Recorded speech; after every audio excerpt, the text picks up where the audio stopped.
Hey, ladies and gentlemen, my name's Shay from Earth Heroes TV, and today I'm joined with Jason Reynolds, again from the Quantum Movement and the Present Moment Project. Excited to be here with you, Jason. Thanks for joining me, mate. Absolute pleasure.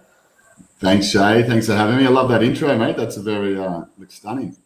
Yeah, thanks, mate. I love exploring and playing with the sacred geometric forms that are part of life and the movement of life as we know it in that sacred pattern. And I feel that's often a really nice invitation into exploring how those patterns of life are interrelated into, you know, our own patterns, our psychological patterns, our behavioral patterns, our movement patterns. And I'm really keen to explore that with you today around, you know, not just our patterns, but observing our patterns in the present moment and exploring that concept of what is the present moment and what are we, you know, are we just made up of fractal patterns, or are we something else, something more potentially? I don't know. But before we jump into that, I just wanted to thank those who are joining in and watching live right now. I also wanted to invite you guys to be part of the conversation as well. Although Jason and I are on the screen, you guys are very much a part of this conversation. So I just wanted to invite you to drop a comment and let us know where you're tuning in from.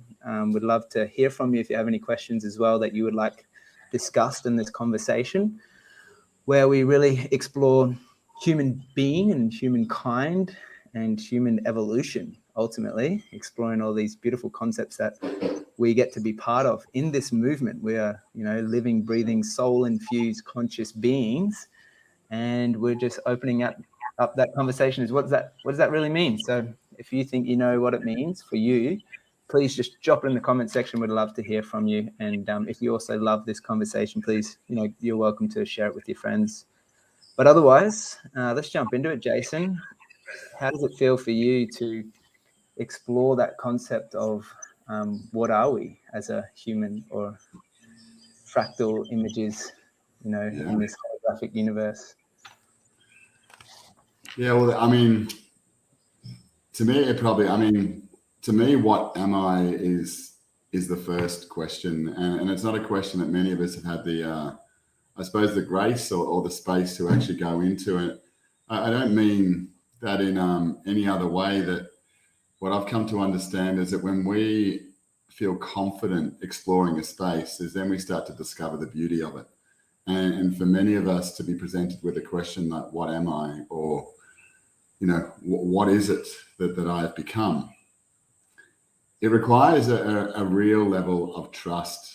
And for many of us, we've come to know trust by what it is that we know, or what it is that we know that other people know. And I would say, you know, that the very concept and conscription of knowing, of knowledge, are all really powerful things. But ultimately, they're things that precede being in the present moment. They're things that may lead up to it as far as what we've come to learn or come to experience. But the key is, how do we then bring that experience, and maybe a more ethereal experience, or coming from our imagination or a deeper part of our soul, to then be able to integrate that into a physical state. For many of us, we have a lot of conversations on our page, and asking recently what people saw themselves as, and there was many, return comments about, an energetic being, an individual manifesting on all forms, and an infinite type of response. And I don't doubt that to be true at any point in time.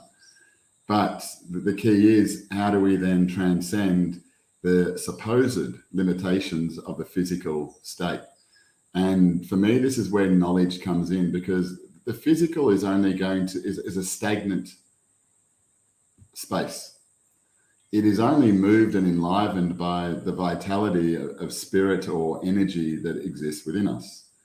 And for many of us, to the degree that we deny that energetic state, the soul, whatever it may be as we relate to it ourselves, will be to the extent that we put our attention and our expectation upon the physical being.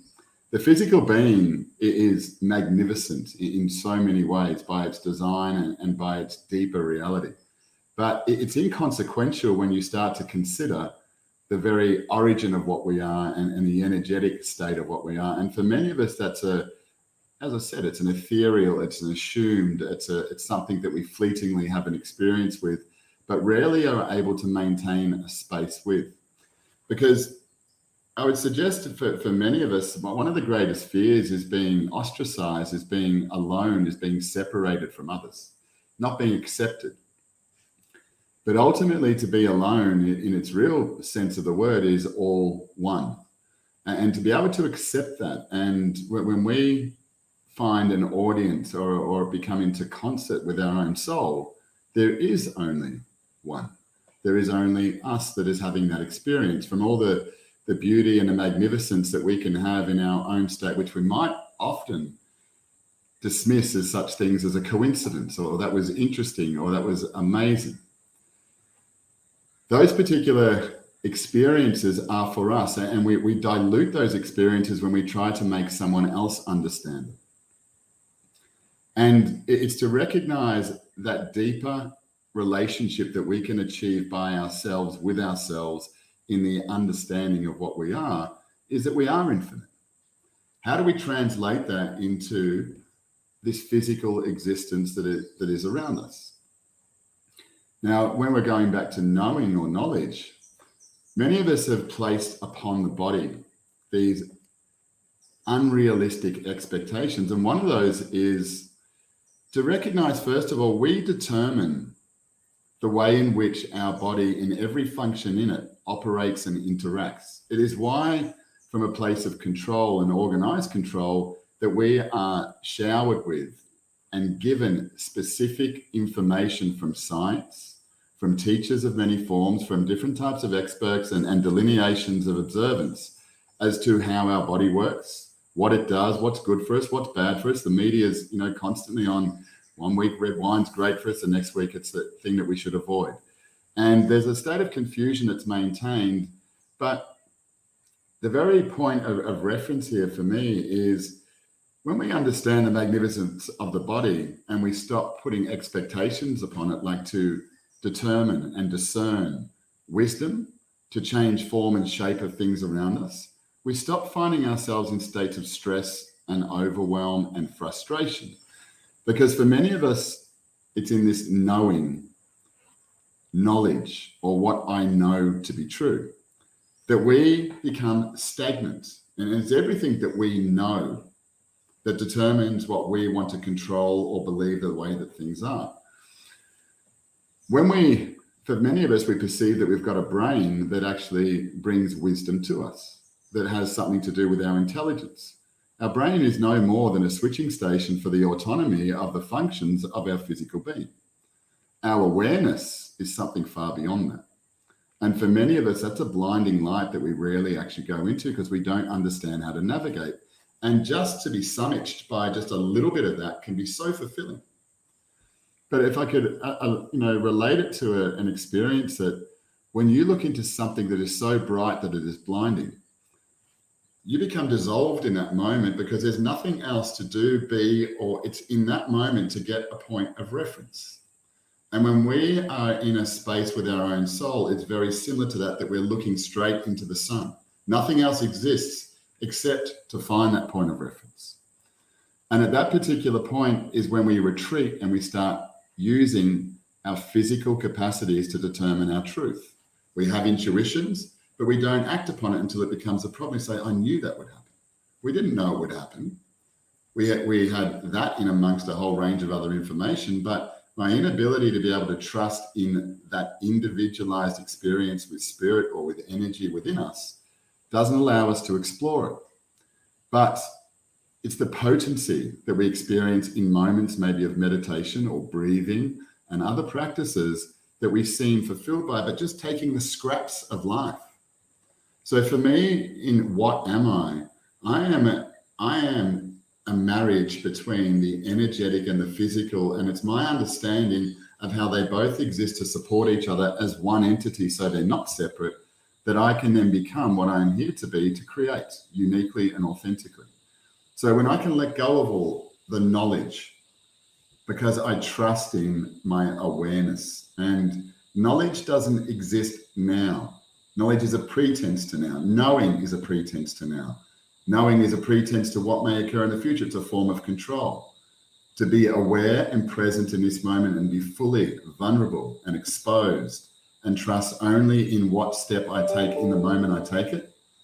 That is where we find true wisdom. And that's what I would say. We find true peace in that individualized experience with ourselves. The key is, how do we create at that particular point? Boom, that's powerful. Beautiful transmission, Jason. And a few things that really stood out to me around, transcending the limits of what we put as our ceilings or our capacity. And you spoke to, the limits that we put on ourselves, holding ourselves back. And for me, it's had to do with, being publicly humiliated, because that's what I experienced when I was young. I always had a fear that I would do something and I would look ridiculous and everyone would laugh at me and I would be totally humiliated. And that I noticed that pattern play out in my life. I prevented myself from speaking my truth or doing anything because there was that underlying fear that was holding me back. And as you said, it wasn't till it came into my awareness that was a pattern for me and where it came from. My question and curiosity lies in exploring this piece of being in the present moment, but being aware of, because we can be aware of our environment and notice what's going on and, wow, it's crazy and chaotic and all this stuff is happening and it's out of my control. And, all these people aren't doing what I want them to do for me, and so on and so forth.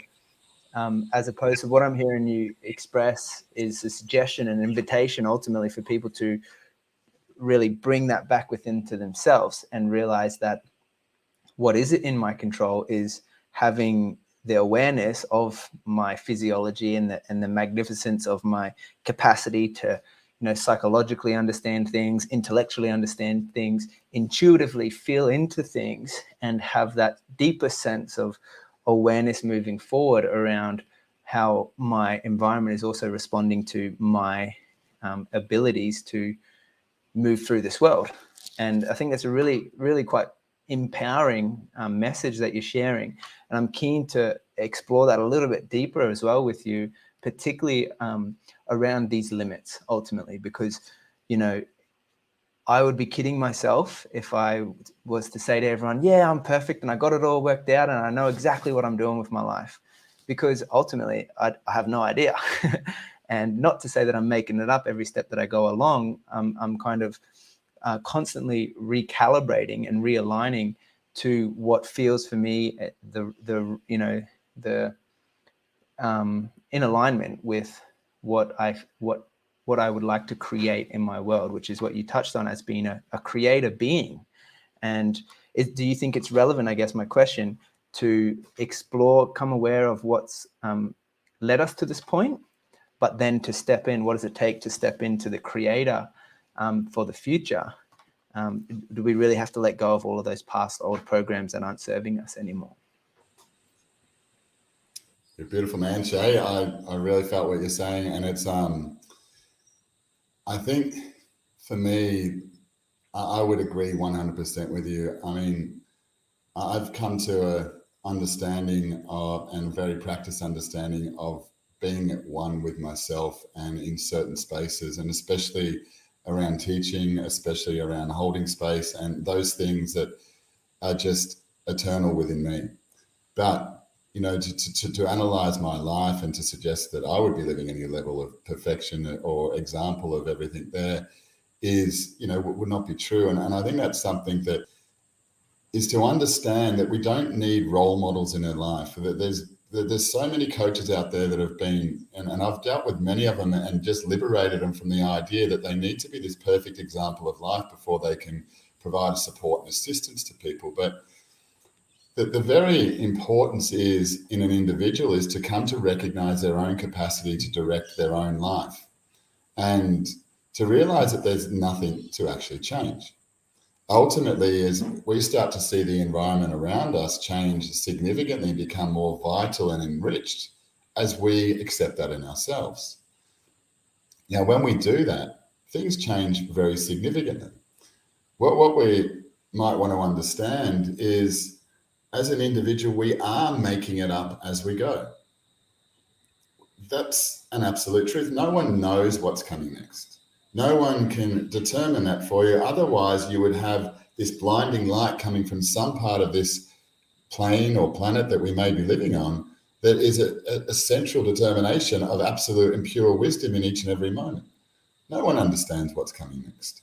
And I think coming to that realization is there is nothing I can control going forward except for maybe how I receive what is coming into my life. And for me, one of the greatest things is not about knowledge, but it's space. You know, we look around the world, there is so many opportunities, that there is an uncanny amount of things that we can benefit and prosper from in inordinate ways. But if we see life through the idea of what I have been or what I was or how I compare myself to others, we're going to only see the same things that we've experienced before.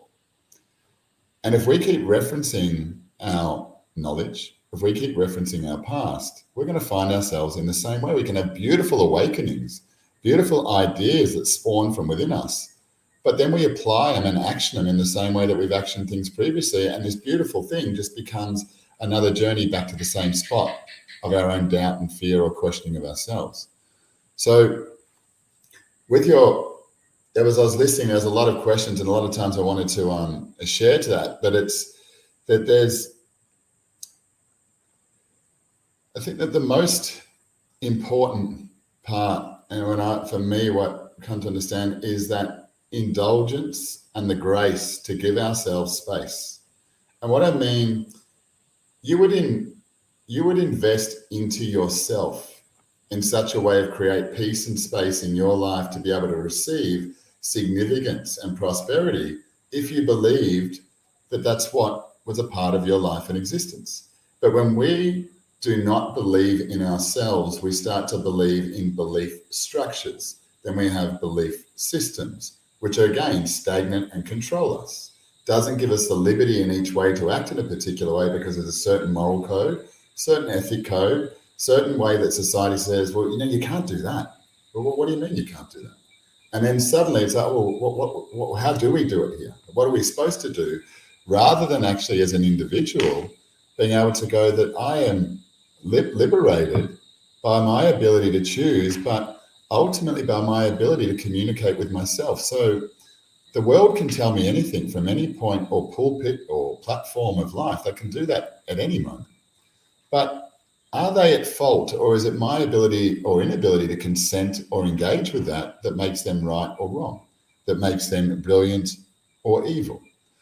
So ultimately, when I think we look at the physical body has been deteriorated and formed to have cancers, formed to have, cysts, judgments that cause us to not do something as simple as sleep of a night, to not be able to express love because there's supposedly a right way of doing that. The very nature of our physical body is just to enjoy the experience of living life as we become a conduit for what is within us. But one true fact is that when we don't accept ourselves, we will seek that acceptance in others. And we will do things, we will dress a particular way, talk a particular way, agree with certain concepts, wear certain colors in order to become into the good graces of someone else. But when we can fulfill ourselves, and it's a simple practice and process, for me, to come into our own space can be as simple as getting a pen and paper and asking yourself questions. I mean, that function is really simple and anyone can do it. And I would say with everything I've learned and that we share, is it's something that anyone can do without any level of expertise. But it's not just getting a pen and paper and writing. The deeper wisdom that can come from that type of practice, for example, is in the subtle differences and the navigation through that. But once you understand it, it's like everything, like I think we were talking about before. Whilst we have a energetic or a spiritual experience with life around us and we're like wowed by that and we're in a state of wonder, that's quite amazing. And then when we come back to our physical space and we go, oh geez, but I just can't do that. it's not until we love the magnificence of our body that we can transcend it. Whilst we maintain a polarization of this spiritual experience or this energetic experience that we aspire to, but we don't love where we're already at, we'll continue to have this separation. The understanding of the physical body and the magnificence of it does not need to be fed by certain things to be sustained. The physical body is just the expression of your soul at any particular point. And where that soul is being suppressed, you'll have disease, you'll have rashes, you'll have mental issues, you'll have all of these other things that as an individual, we can be overwhelmed by, shit, there's so many things I've got to address or I'd like to address or get in order. But those things that seem to impact and affect our life are not real. They are a condition of being disintegrated or disconnected. But if we try to play with those problems or those perceivable challenges or things that we just don't like, we're going to elevate them, we're going to expand them, and they're going to take up a bigger place in our life. And then they become a project, then they become something important, and then they become something stimulating. And we hear people saying, look, I just can't get past that. The very nature is it's kind of like wanting to listen to classical music, but all that's on the radio is heavy metal, and you end up complaining about heavy metal whilst you're listening to it and engaging with it, and you simply don't just turn the dial down and go, I've got to go back to this space, to the music I love, to what sings to me. And that's the same thing. The relationship, and I don't know if I've shared this before in this space, but we have, and I say it significantly, is people that we have shared a simple experience with have overcome any mental or physical condition that is identified as a disease 100% of the time when they access and can maintain a state of integration. The irony is psychology, science, medicine, and a whole range of the pillars, and law is another big one these days. They separate us from our own wisdom. They are insignificant to the relativity of when we are integrated. They have no significance, but they play a big role in our life when we deny ourselves, when we're separate. I don't know what to do. I'm not sure what I should do. Maybe I should ask this person. I've got to get some advice here. Yes, there's aspects of that. Yes, when the world is telling you that you need to wear a mask and you need to hide and you need to stop what you're doing and stop moving, well, you can either take that on or go, well, that's an interesting offer, but it's insignificant to me because my particular offer to myself is from within me and I trust that. So I can look at those things and either observe them and laugh and see them as the entertainment that they are, or otherwise I can become caught up and lack the ability to get back to my center point. And that to me is, we are going to fall over so many times, but falling over is not the problem. But that's what we're complaining about, is I fell over. Falling over is actually a great thing if we just know one thing, how to get back up.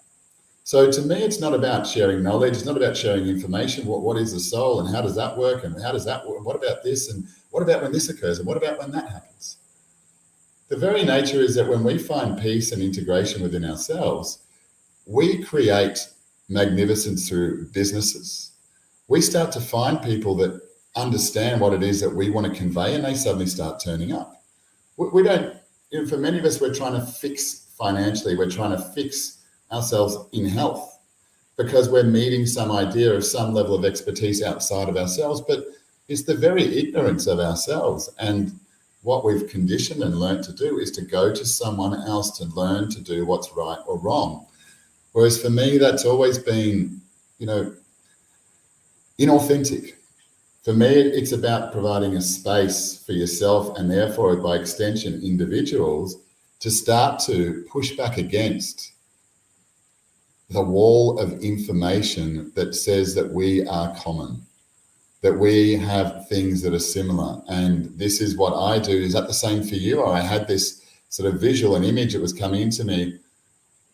The great things that exist in this world by decree at the moment are being diluted because people are trying to copy other people that are successful. True success and fulfilling success. I've worked with people in the hundreds of millions and billions and all the rest, and there's some of them are the most broken people because they put so much into their life to serve others, but they forgot to serve themselves.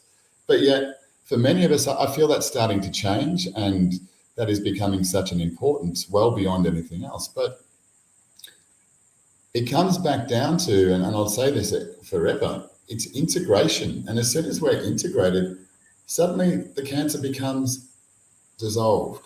Suddenly the sleeping just happens. Suddenly the appreciation and love for those people around us just is there. And suddenly the opportunities start arising. And when we realize that, the greatest challenge is to be able to accept that we created it. Just one last thing is we're so easy to accept all the things, and excuse my language, that we fucked up. We're very easy to accept, I did that, that was me, I failed, I did wrong, or I should have done this. Why don't we accept the other side of that and start to even explore that? Because that is where the 99%, and infinitely beyond that, is sitting there dormant and waiting for us to play with it. Yeah, I love it, Jason. It's so potent. There's so many gold nuggets of wisdom right there that you're sharing. And I hope those of you who are watching have got a pen and paper handy and just writing some of these things, because essentially what I'm hearing, and just what I want to repeat back in my own language, is that everything that we need is within us. It's in each of us. That we're all self-sovereign, self-navigating, self-regulating, self-empowered, and once we become self-accepting of what is being created in our environment that I have contributed based upon my choices and my actions and what I'm aware of in myself, whether it be the ultra successful or those who are just scraping by and struggling on both ends of the spectrum. It's coming to that integrated, the inner is all in the words. I love how you really explore the etymology of how the sound and vibration of words are all interconnected and linked, and knowing that there is a resonance when we go inwards, which the integration has to do with. It's going within me. What am I doing? How am I creating? What am I being? What am I loving? What am I accepting? What are my values? And recognizing my values are just my results of my life. What it is that it's created in my life is where I'm putting my energy and prioritizing. And if I'm in my flow and just naturally allowing things to unravel for me, then that is ultimately what I'm valuing. That's what is going to be created in my environment, like you said, with the opportunities that arise. And I'm really keen to go into this conversation a little bit more with you around, particularly now when we're faced with massive transition and change and opportunity for space to integrate some of the challenges and the confrontation and overcoming the hurdles. We've spent the last couple of years in a massive new society, let's say, and way of being, and we've had plenty of time to integrate some of the messages and the learnings and of the teachings of our life, and get to this point now where potentially some people who are even watching this video right now are realizing, wow, okay, I do want to change my lifestyle, or I do want to change something, or I do just want to change my perspective on what I'm creating in my life, and accepting and appreciating what it is that I do have, rather than living in having everything, all this success, but not really feeling fulfilled, as you mentioned. So just having that shift internally to integrate and have that integrity around navigating moving forward. And so with that opening up, more and more people potentially embarking on new passionate projects that make them come alive and be in their spirit of inspiration and drive for life. What's your experience in moving into this space and just allowing the opportunities to arise? You did mention that takes a level of action taking, but what is it that just can be fully grounded into the physical solid experience that will enable people to trust that everything will be okay and will work out, even more so the more that we let go of all of the limits and the fears and the safety and security of the old that it has offered, but having a more expansive perspective of what is possible for the future to come. Yeah, just a little question. But um, yeah, there's I would say, if there's beauty everywhere, but it's how long can we maintain an audience to it? It's how long, when we're in our own bliss, do we then say, oh, I've got to get back to life, or I've got to get back to doing that thing. It's something that I love about having children is they don't care what's got to be done or when it's got to be done. It's just, they just want to have fun, and it's when you allow yourself to come back to being a child, there is nothing to worry about. And you think, that's why I love working with entrepreneurs that really want to make a change in kids is, I know others, but those two specifically, because they do something very different. When we become adults or we become adulted, it is when we become poisoned. And when we become poisoned is when we know and we stop asking questions. We ask questions to a degree, but then we start convincing ourselves. And even at times we start going, oh, how am I going to fix this?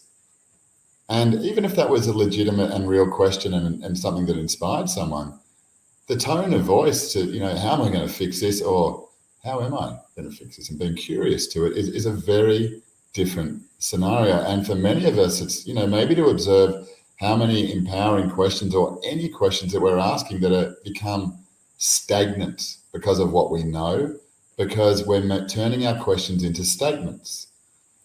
Well, we don't have to hear it with the same tone that we may have said it before. Bring curiosity to your questions with a willingness to say, I don't know what the answer is, because show me anyone in the world. And look, I've got a great and well-developed capacity to be able to intuit from a distance, what's going on in someone's body with high accuracy. But to me, that's not special. That's what we can all do. It's just a matter of the bridge is, do we trust what it is we're seeing? As we trust, then we see more. And as we see more, we then start to experience that more. It's not special. It's just where I put my attention. But at the same time, I'm not going to profess to say, I know what's going to happen. I mean, we just made a big investment today into something to change, and it scared the hell out of me. It brought up all of the things within me that were like the reasons why I haven't done that before, because of all the stuff I knew and, not lacking my own humility into just going, you know what, I know all this stuff, but there's no movement in that area of my life. There's no expression that meets my significance, that exhausts my imagination. My imagination shows me something far beyond, but here I am accepting a meager type of outcome.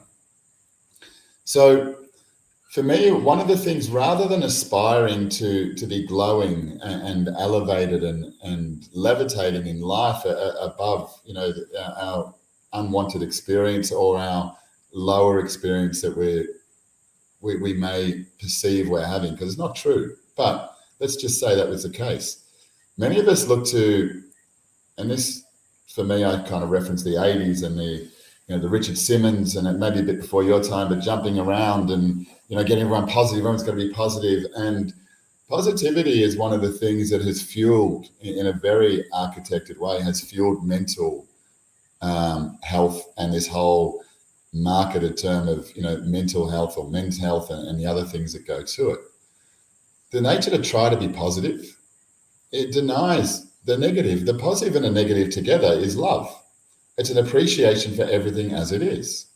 Your partner or anyone's partner, they've got some darkness within them, and so have we individually. We all do. To deny that would be crazy, but to deny that would be to deny myself. I mean, I've got a huge amount of, darkness that's there, but it's in the progression of my acceptance of it rather than my denial of it that allows me to be free from it. I might want to change that. I might be aware of it and how that causes me to act or react in certain times. But if I'm not aware of it, then I can become manipulated. If I'm not aware of it, then I become the result of other people's actions. And I live up to labels and certain roles that I play. So for me, in an activity, And it's something we do in a really introductory part of what we offer is something called the attention project. The first thing is to focus on the thing that is most traumatic or overwhelming in your life. Because I would say the things that are most overwhelming and traumatic in people's lives are the things that they have been dictated to or dominated by, but they've never actually curiously looked at it. What actually is it? How was it created? What did I do? And to be able to listen to yourself rather than to need someone with a certificate on their wall to tell you what all that means. Your liberation will come in your progression through it. People can tell you forever that you're amazing and you're great and you're brilliant, but not until you take those steps do you feel that fulfillment within yourself. So to be able to give yourself the audience and the space to actually, try this, document without doing anything beyond this. Just document and become very present without any deceits, without trying to sugarcoat it or go, but it's only because of that or it only happened because of this reason. What is the absolute reality and truth of the experience for you at this moment? Because once you come to accept the darkness within you as you perceive it, what you create is authentic light. That's lightness and light itself. For many of us, there's a synthetic light. And if we can start to perceive ourselves, we'll start to see that in many so-called or pseudo New Age spiritual practices, in the way in which they've been hijacked. Now, there's a great beauty and depth in things like the yogic practices and the Vedic practices and so many others that are there. But if someone teaches it in such a way that is manipulative or not true or authentic and pure in its own way in relevance to its own experience with nature around us, that's not their problem. That's our inability to not determine, our inability to consent to that. So if we want to create true and authentic light, we do that by liberating the darkness.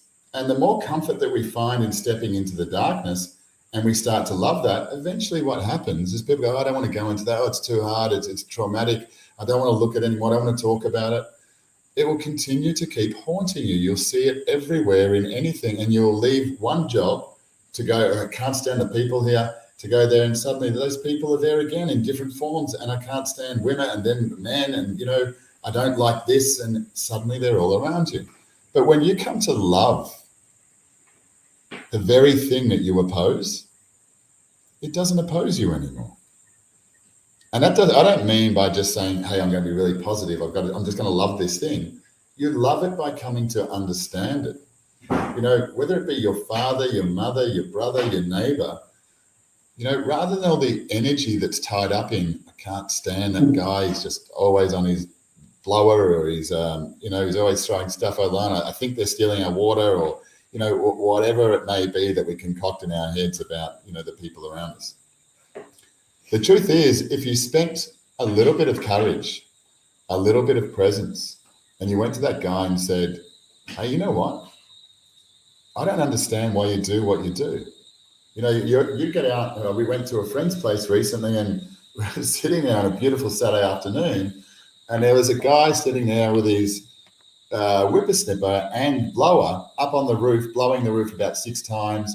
And at first I was like, oh, that's interesting. 3 hours later, when he's still going and then around the yard and then doing the same thing again, I realized there might not be something quite, at peace with that person. But, you sit there and you kind of ignore it. But you can sit there and let it build up and let it build up.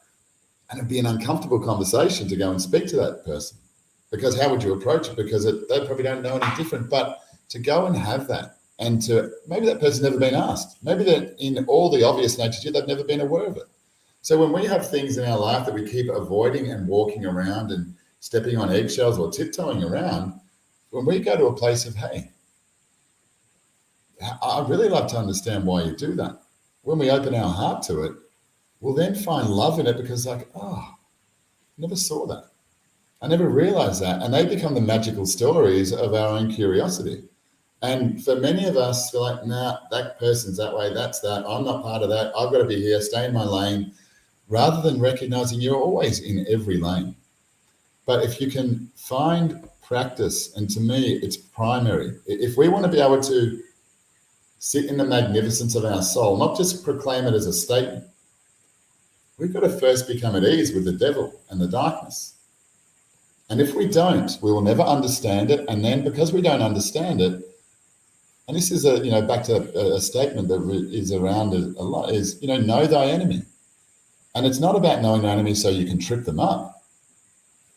It's that you come to understand that they're not your enemy. And ultimately, there's nothing to fight against. But there's a process you go through. And I would say, as a starting point, is begin at just feeling how difficult it is to get a pen and paper and start, first of all, just identifying the thing in my life that is most overwhelming or traumatic for me. And then once I identify that, then go, well, where do I even start? What am I going to say? Like, this just sounds stupid. Why am I doing this? And then you start to realize how absent you are to such a big and significant part of your life, because this thing has taken up so much. I've got these amazing ideas, and the amount of people I speak to with such brilliant, phenomenal ideas about life and what they would like to bring. Even it might be a business of sorts. And you think, wow, why don't you do? Oh, well, I can't because of these. So if we allow ourselves to exercise our own demons, if we allow ourselves to do that, then we can have an experience with other people where we don't have to continually converse about our problems or the problems of the world around us. Wow, that's huge, Jason. I really appreciate that perspective, and it really brings it back into that radical integration of full acceptance and full ownership, full self-responsibility. And I just wanted to acknowledge a couple of people tuning in here on the live. We got Sean, who says the same thing. If you don't own it, you can't change it. It's a beautiful little message. And we also got Melissa Wright tuning in. She says, go you. Bet it feels exhilarating to feel the fear and do it anyway. And it's kind of, these are little gold snippets of what people are taking away from what you're sharing, Jason. And it's great insight into exploring, the level of interaction that we have as human beings as an offering. I really like that perspective. You said that if we're not integrated and not in our alignment or in our integrity, then we will just agree to things that, we don't actually really want to be doing, but bringing it back in. For sure. And, I was just going to say, we have to keep going into the unknown. I mean, that's what makes it as happy, right? Like it's, if you're going somewhere, you know what's going to happen, who's going to be there, how it's all going to play out, you're already bored before you get there. But when you go into a place, I don't know what's going to happen, but I feel uncomfortable. But, there's sometimes the greatest nights and experiences we have. But as much as we're having this conversation, and what I was just mentioning before, I just wanted to say, it doesn't have to be easy, but it's always simple. But the thing is, to start doing things is the most important part, because until we start, nothing will change. And we've got to be humble in the extent, the amount of mistakes I make each day, and, have learnt over years now to laugh at myself rather than going, you idiot, why did you do that? How can you keep doing those things? But instead to laugh at the irony of it is really important. And a simple practice of just coming into your own space and looking at things that you don't enjoy that are taking up space in your life gives you an ability to start to release them. And that's what I would wish for everyone, is just start. Just give yourself, whether it's 5 minutes, 15 minutes, whether it's an hour. But for sure that there's more.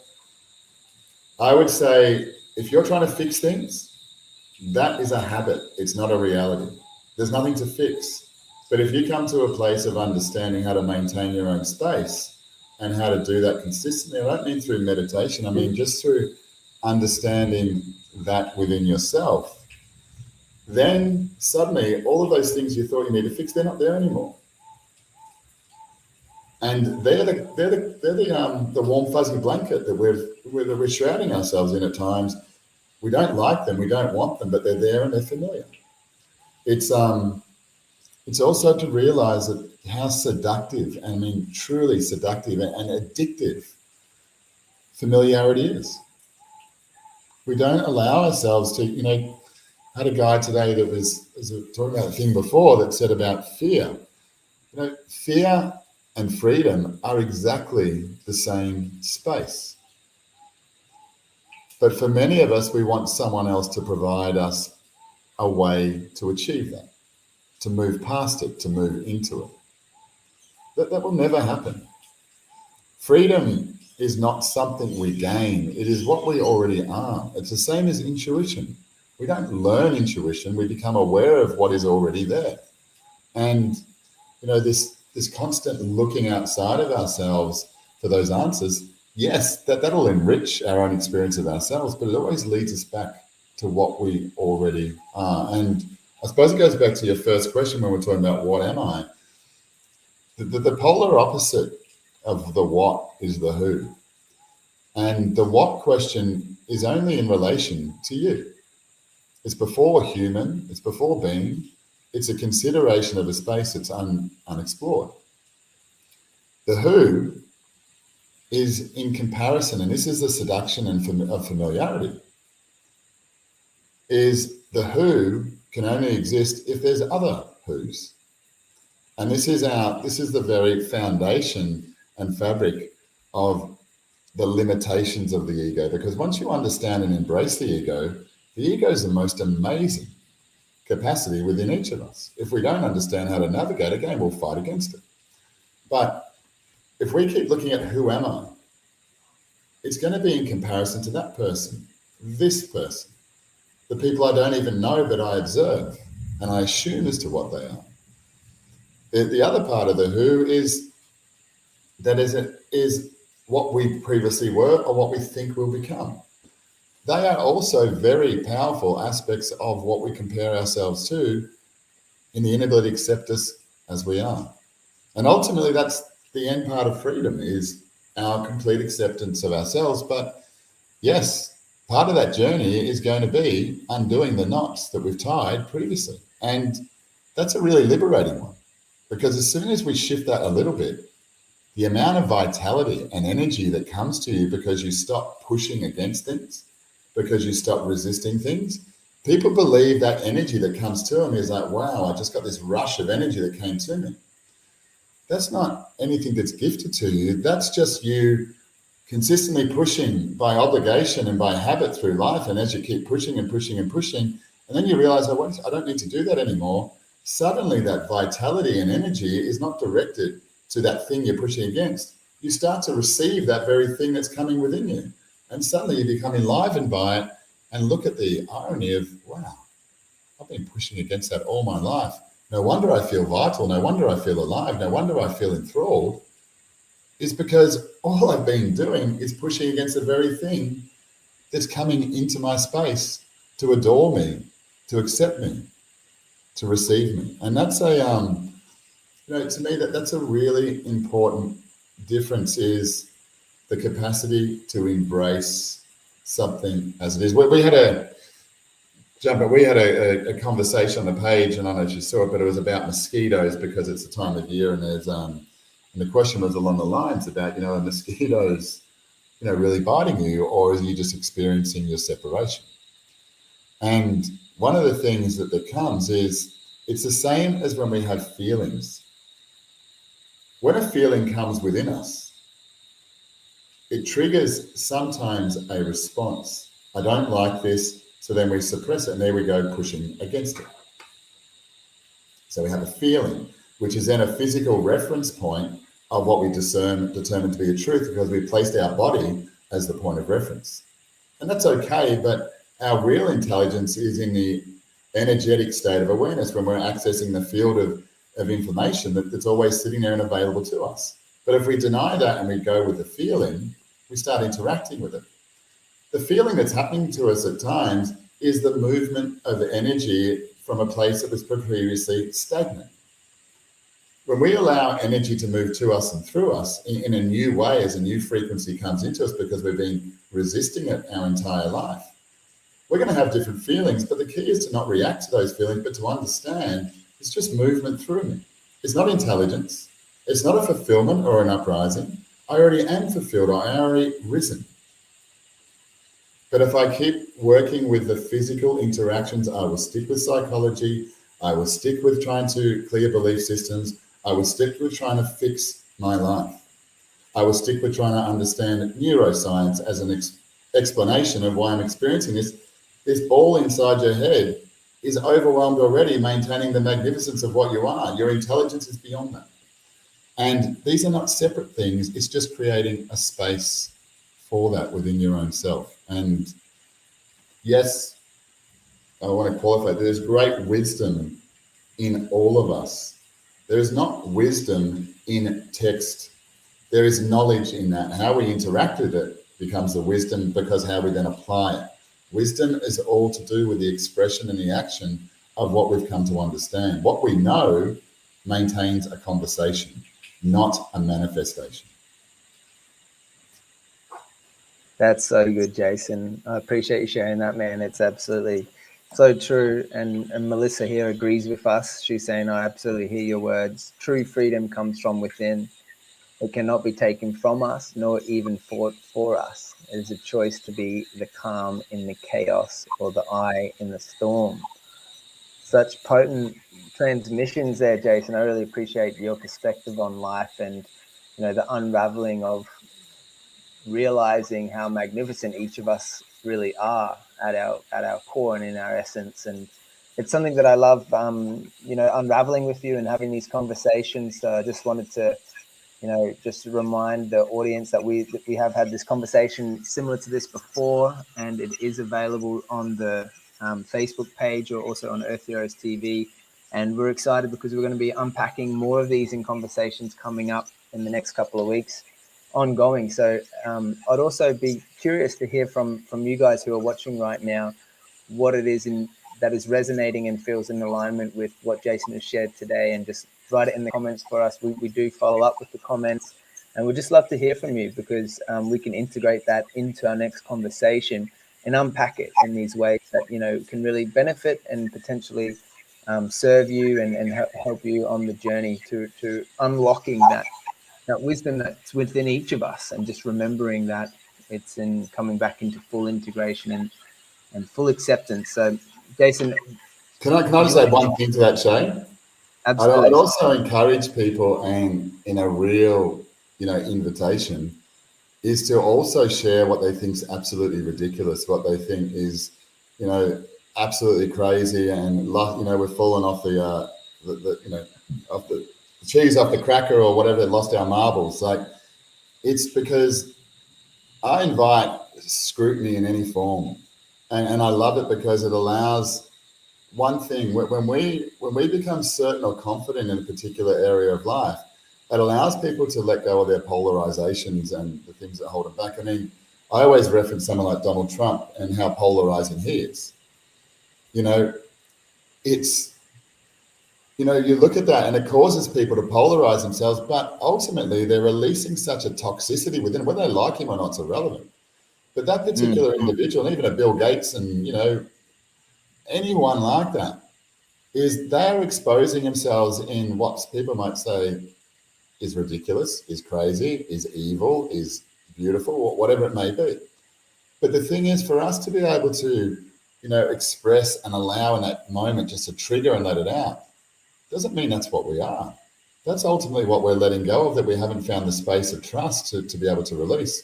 So I would, welcome scrutiny to say, look, what you're saying is crazy, and for this reason. It's not really going to help much just saying you're crazy. I'm already acceptance of that and pretty weird and all the rest of it. But you're crazy because of this, or this concept is crazy. Allow it to be explored. And that's what I think is equally important in finding elevation, but also finding where that stuck little stuff is, that, like, you're an idiot. You don't, whatever it may be. It's I think it's really important to be able to, have a space for that, not just here, but imagine if your partner was able to allow you the freedom to speak what it was that was coming in the moment, so you didn't suppress that, but recognize when you were doing it, and they understood the function of a human being was as a point of release. That I can lose my shit, let's say, and that person that loves me most realizes, well, I know that's not true of you. But let it come out, let it be, and just go, all right, what's for dinner? What are we going to have? Rather than making the theatrics of it, because you leave it and you don't receive that gift in its own way, however it's presented, it sits with the person. But the ability to be able to speak that out loud is quite amazing. Oh, sorry, mate, I can't stop talking. But there's one thing I wanted to, within this, that is just, I shared with some people the other day. But there's a screening spot that I have, and I think it's a really interesting exercise for people to just try and do at times. And I go there with my son occasionally, but just to stand, sometimes even in your backyard, if you're living in a smaller location, to just belt out a screen like, is the ends of the earth is coming out of your mouth, is to allow that to happen, but just to feel how resistant you are to actually doing it because of what the neighbor might think, what these people, that's bad, that's wrong for them. And it sounds easy, but to actually go and have a space to do that, and I would suggest to you, even if you went out in the middle of the bush in the middle of nowhere, there's still going to be those thoughts, what if someone's listening? What if someone hears me? And it's just to realize in that particular part how I don't allow my vitriol, how I don't allow my shit to come out, and do it a few times, have some fun with it. But I'm not saying it's a remedy of sorts. I'm saying it'll give you a bit of liberation and freedom. I'm not saying it's going to cause you to become all the things that you hope to become in your life, but it is also a point of reference to go, wow, geez, I can't even in that space. I'm not letting myself be heard. But yeah, be ridiculous, be crazy, and I would like to just say that as much as where this is coming through, and it might seem for some hitting the mark and others, way out there, is everyone goes through stuff in their life. Everyone experiences their own doubts and fears in an opportunity to meet them, to move through them. And sometimes we take an extra few steps to do that. People like myself and others have seen that in so many people, but provide an opportunity to be able to go through that, not again and again and again, but to find a way through it, because that's the very nature of, I suppose, what I have to humble myself to as part of my existence, because I started off doing things that were very different to this. And that's, it was mainly me hiding away in something that was safe, that was, that people would consider the right type of career for you.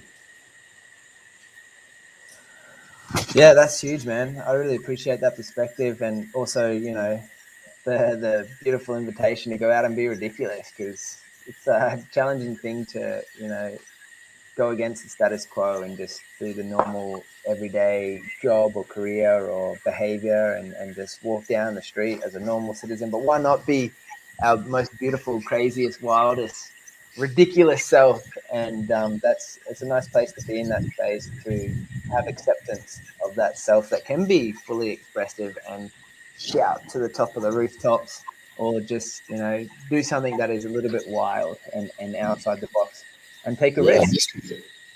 Yeah, have that initiative. Exactly. No, mischief. Mischief, yeah, a bit cheeky. Yeah, I love it, man. Just to wrap it up, I want to thank you, Jason, as well for sharing today, and thanks to everyone who's tuned in. We had a few questions and a few people joining us on the live, and yeah, just appreciate your time, man, and look forward to having more of these conversations in the very near future. No, it's an absolute pleasure, Shay, and I love the space you create, and just the fun of it. It's really it's a pleasure to be here in simple terms. Love it, man. We'll look forward to chatting to you soon. Bye for now, eh? Thank you. Have a great one. See you all later.